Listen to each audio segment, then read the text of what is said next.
14, 15, 16, 17. I think that's right. Okay, good. Okay, good. You guys are the ones that will be on that. How does it feel? It feels really good. It feels really good.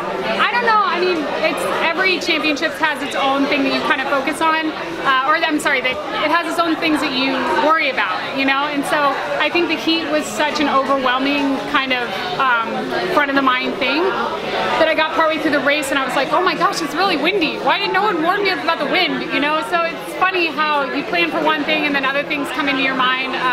But it's never easy, and it just feels really good to come and make another team. Yeah. You sort of gently turn the screw instead of bolting. Right.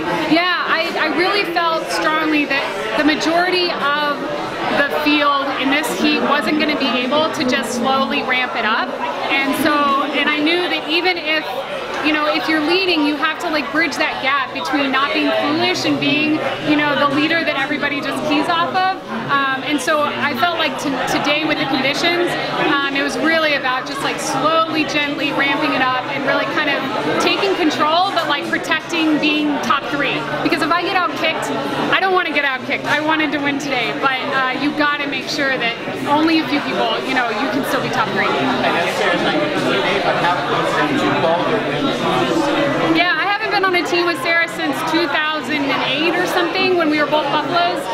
But you know, her enthusiasm and her joy, I mean, it's something that everybody that's ever tried to make a team can really celebrate together. It was really fun, and she's had a really long journey and stuck in the sport when a lot of people probably thought she should have not.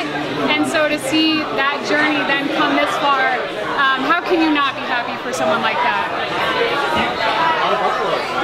Yeah. What, I mean, her story's pretty remarkable.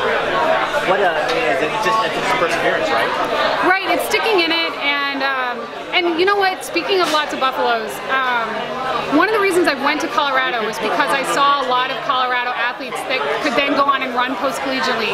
And I think it's an incredible compliment to Mark and Heather's like coaching ethic that they don't waste their athletes in college. You know, we don't over-race. They don't ask us to do things for crazy school pride. We have an enormous amount of school pride, but the school pride extends into your hopefully Olympic career.